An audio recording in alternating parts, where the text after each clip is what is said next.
Um, well, it's time to get ready for our big game going down to Baton Rouge to play LSU. At first, I want to throw back into some thoughts on our last game. And again, only after, and it's so tough to lose this last game and the game before are much harder than losing one where you played a team that was just seemed so much better. When you play down to the wire and you don't make a play or they make a play at the end and you lose a game, you felt like you had a chance to win. I think it's just very disappointing to all of us, and we sure were in our loss to Arkansas State. We got up 21-10, then they came back and scored all the next points to win. We scored a field goal after that, but they won 27-24 in that game. And yet, in looking back at this game, and as well as the last two games, the players are still playing as hard as they can. They're putting themselves in a position to win football games that they weren't able to do last year, and they play exactly as hard as they did. And a play did not work, or we didn't make the last good play, they did. And it's kind of the way they played. They didn't play any differently than they won their the game against Liberty or Troy or South Alabama. But when you play everything down the wire, when the two teams are about equal, when it's a toss-up kind of game where somebody's going to win it on a play here or a play there, you live by that. You can't win them all, and unfortunately, that's where we are right now. And but the players played as hard as they could play. They never gave up, and there's something that can be learned from that. And as I told each of our players, if they can learn from that, I know one thing: they'll never give up and they'll never quit, and we'll continue to build this football program. They've got too much of a foundation now established with this team that, boy, if we could have gotten those two, that game, even the game before, you're talking about bowl eligibility, and then in 1 year you would have accomplished probably as much of a jump as you could even have fathomed in 1 year, but we didn't get that done. Now we've got two more, and who knows, maybe those games will put us in a position to go down to LSU ready to play. I've seen crazier things happen, and I've been a part of crazy things happening, but I do know the players will play as hard as they can, and they won't quit, and they'll fight. And they'll go in there to win the game because that's what they did against Arkansas State. I know the biggest thing that's I see from this conference, your record doesn't always reflect how good or bad you are in this conference. It seems like even when you don't have a good record, you got beat by a point by one of the top teams in the conference, or you barely lost to another one, and everybody is relatively close. And that's kind of the way it's been for us. And but anyway, the players are regrouping. We've got players that are banged up. Everybody does. You'd like to say, well, so-and-so wasn't healthy and this guy wasn't healthy, but I don't think you could go to a team across the country or even in the Sun Belt where everybody is totally healthy. Somebody else has to step in and play. For us, Malik Jackson, I think, was the biggest name that stood out. He was a player that was hurt early in the year, didn't get to play much. He's a slot receiver. We got a lot of our running backs banged up. He has the ability to be a runner and a receiver, and so we moved him into running back position. And would you know it, but Malik, in a minute and 28 seconds, the last three plays of the first half and the very first play of the second half, he has a 53-yard run and a 75-yard touchdown run, the two longest running plays of our entire season. So we found us a running back. We found us somebody that can make a big play. Andrew Henry was out with a concussion, whether he's back or not.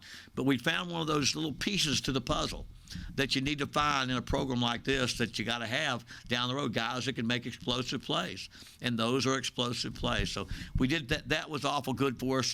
Defensively, I thought we came out in the first half and put our team in a position to really get ahead of these people. Had 2 interceptions, 2 fourth down stops, and offensively we got nothing out of it. We got no points out of that.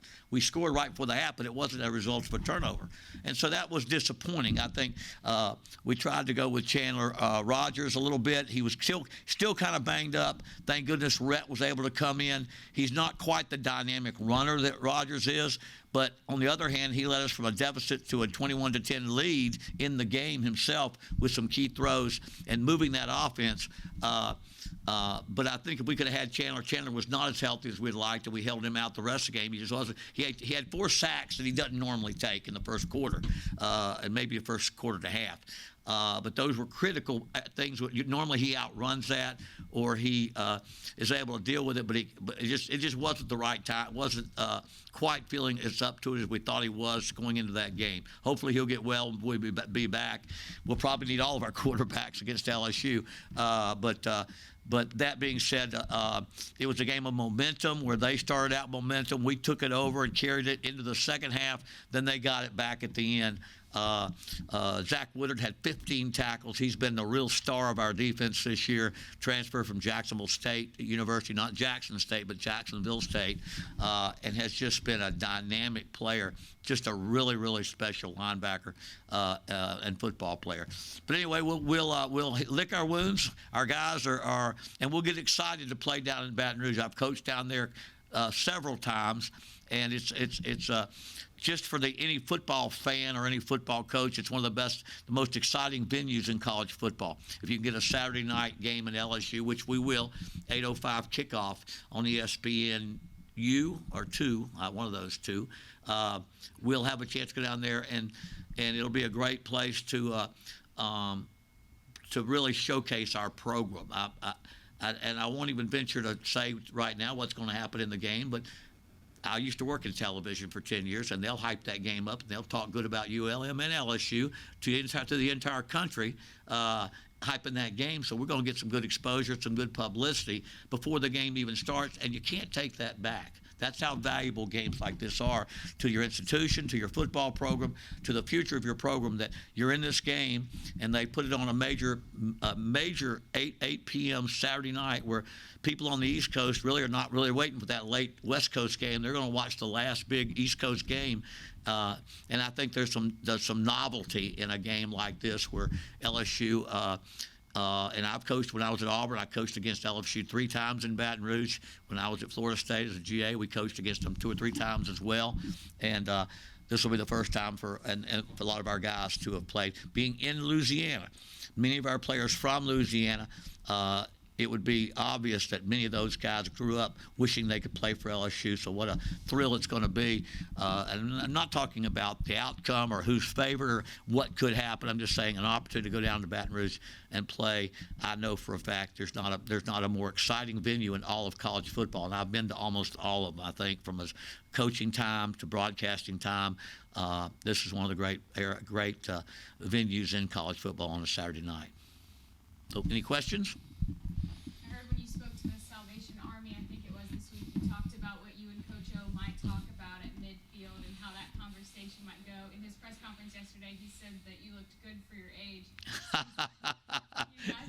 He's a young man. I don't even know if he's older than me or I'm older than him, but I appreciate that. We've kind of known each other off and on, and maybe more than that, we've got mutual friends in this business that he's worked with. Pete Jenkins, especially, one of my favorite coaches, who was my line coach at Auburn, who worked with Coach O and is a true LSU man all the way.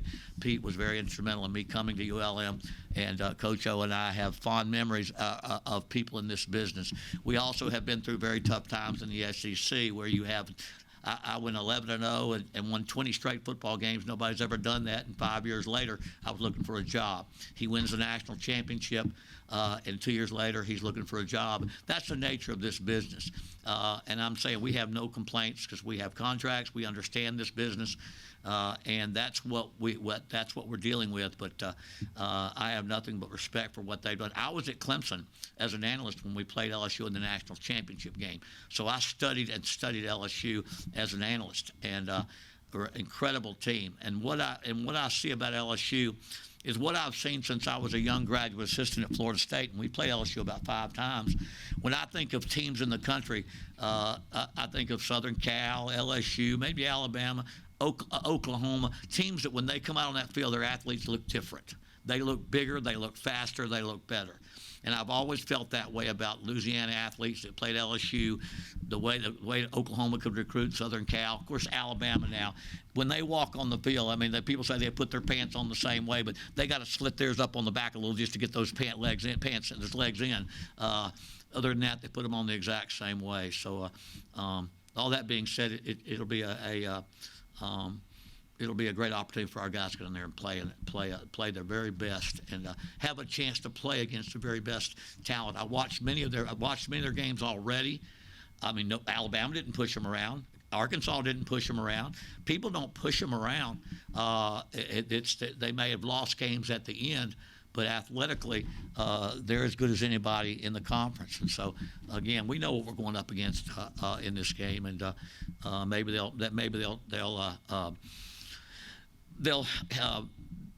they won't come out as quite as excited as they could. But we can't worry about what they do. We worry about what we do.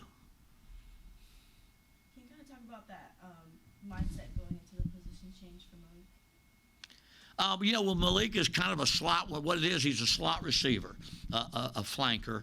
When he got back in, been hurt for about 3 or 4 games. Didn't play a lot the first few games, but with his speed running a builder, we ran him on the speed sweeps, our speed sweeps that people run. Well, I mean, and of course, people would say, okay, when he goes in, he's going to run the speed sweep. So that kind of was one of the phases he got started. But when he did that, he showed us his ability to run. He's got great quickness and great speed. And he's got the physique, short and thick-hipped, strong of a running back. So I think he's played running back, and we felt like in practice that he showed the skills of a running back. And what he does is, and a little different than Andrew Henry, who's got great speed. When he gets to the edge, he can outrun everybody. Malik has great quickness. He can be right there in a short area and make a guy miss and then accelerate for a 50-yard run. And that's what we haven't had, is somebody between the tackles that can make a people. Both those runs were between the tackles, and they were runs about 160 yards on 125, 130 yards on 2 plays. And so so that's kind of the progression of him. Whether he's going down the road going to be a tailback or going to be a wide out, we don't know. I love the story of Warwick Dunn, who's got some Louisiana connections. When he went to Florida State as a little bitty teeny cornerback, one of the last guys my dad signed because he was just little. And they had him at cornerback in the last spring game before the first, fall camp scrimmage before the first game. They ran out of backs, and they put him at tailback, and he ran about 60 yards for a touchdown the first play, and he became a great tailback from that game forward at Florida State, and then with the Falcons and the Bucks, and so maybe Malik will have that kind of future. You mentioned the quarterback situation a little bit, Chandler being shaken up. Yeah. I know I asked you after the game, but now that you've had some time to Yeah. think about it, what does that look like going forward as far as starters? To be honest with you, we could use all 3 of them in this game. We don't know. We got to be healthy because these guys can get after you. Rhett is not as mobile. Cannot maneuver quite. Chandler can run a little bit better, and Jaya can run very, very well. You don't know exactly where he's running all the time, but I think you could very well have. We need to have all 3 of them ready because of their ability to get to a quarterback and get big people on that quarterback. So I don't know that there's a plan right yet. I know that we have to realize the and prepare to have any of those 3 playing for this football game and in the final 2 games of this season. You go on to say about how you guys are, rebuilding the program, building that foundation. What do you think is the key that's missing to really solidifying this program? Better football players. If you have better football players than the other team, then you can go out on a game and take care of business and win. You just go take care of business. Don't turn the ball over, and you're better. You're going to win. When you're even, now and we've kind of gotten to the point where, last year we didn't lead a game. We lost every single game. We got beat pretty bad by a lot. And so when you get to where the kids are playing hard and they're playing and they're even in some of the games, and I'm not so sure we were even at Liberty or South Alabama or Troy, but they played above their heads. And so all you can do is get these guys do is go out and play as hard as they can. And our team slogan, will you fight or will you quit? Don't ever quit. As long as you keep fighting, you're never beat. And as long as you don't quit, you're never beat. and it may be a game or two of losses that you're learning from that. So the biggest thing we don't have, and it's going to take time, we have got to have better athletes than the people we're playing, because you win football games with having the best athletes on the field.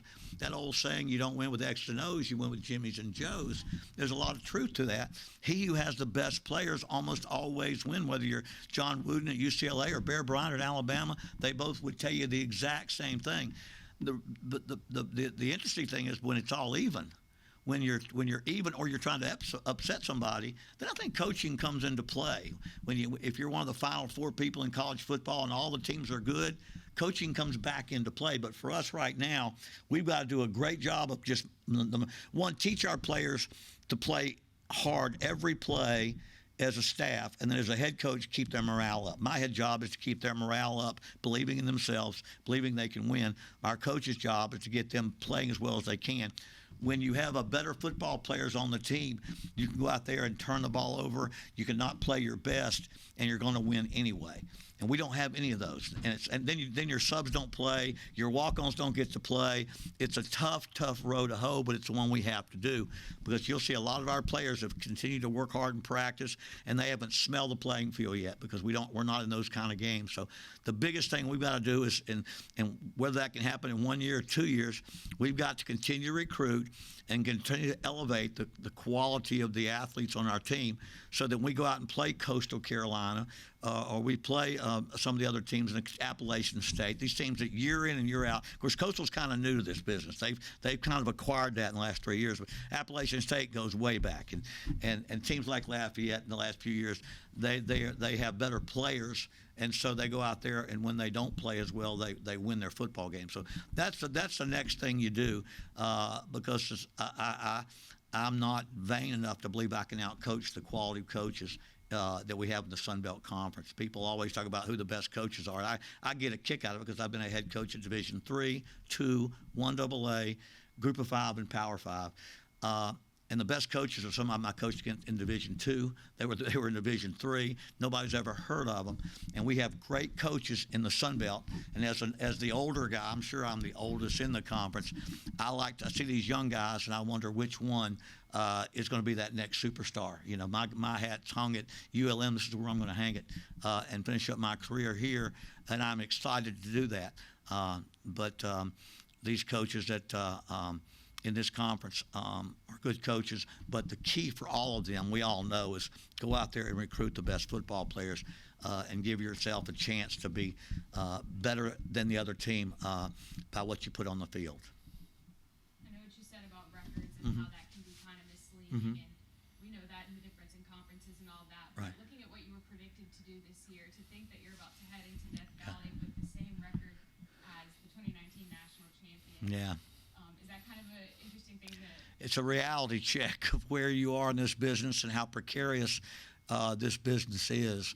One, and we've used this saying a couple of weeks ago, it's not too far from the outhouse to the penthouse, but it's just as close to the penthouse back to the outhouse.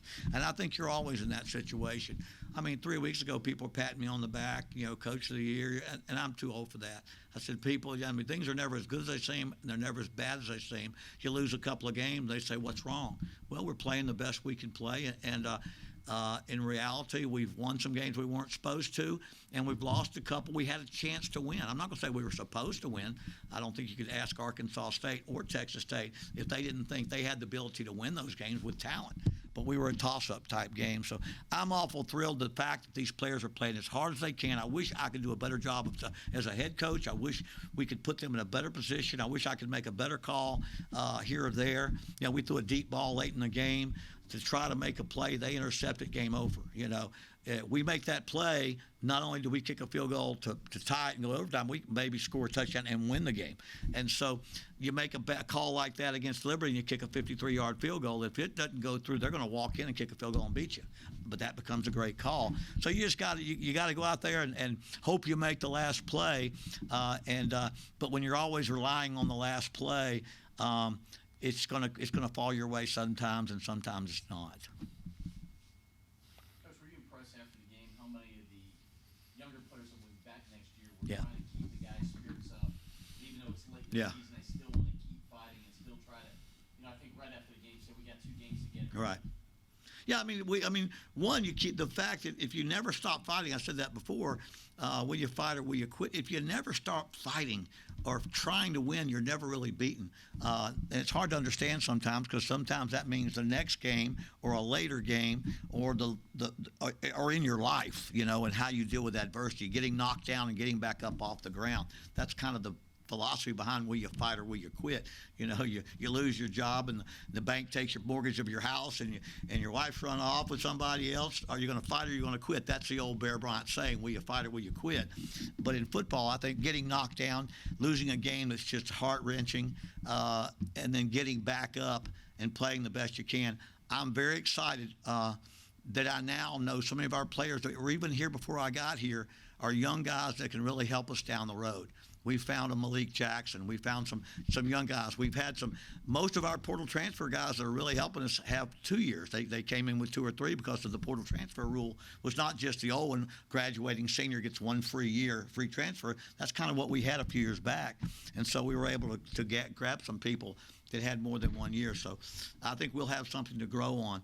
What I didn't realize would be difficult this year, the teams that were the best teams in the conference last year, all their seniors got an extra year because of the pandemic. Well, if you're at LSU or you're at Alabama, half your seniors aren't staying another year. They're going to draft NFL. Here, they all stayed. We played more teams that had 19 of their 22 starters returning, or 20 of their 22. I said, dang, don't they ever graduate? Well, they would have. They would have been rebuilding, but we were the only team that really had guys, our best guys, a lot of them transferred in the portal somewhere else. And the ones that left. So it a lot of the teams that were on the bottom side of the conference, we didn't get to experience quite as much of an advantage from the pandemic and everybody getting an extra year. We had to go in the portal and grab a few here and there, and that's always a win-lose proposition. Yes, good. Anybody? Appreciate it. All right, thank you. Oh, and let me say this. This is the 80th anniversary of when Claire Lee Chenault led the military planes to help China with his P-40 Warhawk plane and took his Flying Tigers to China and helped Chiang Kai-shek and the Republic of China right before World War II, and they're honoring him around the country in his 80th anniversary. That's huge to us because that's the legacy of our program, is the Warhawk plane, the P-40. Claire Chenault raised in Rayville down the road here, and what they meant to this country and what they meant, my understanding was they downed 296 Japanese planes and lost only 14 pilots. He's kind of an icon to the old regime of China. I'm not sure how that plays out with the new regime of China, but during that time, our own Claire Chenault from a Warhawk background is being honored today in their 80th anniversary, and we want to extend our thanks to him and all the military that we honored last week.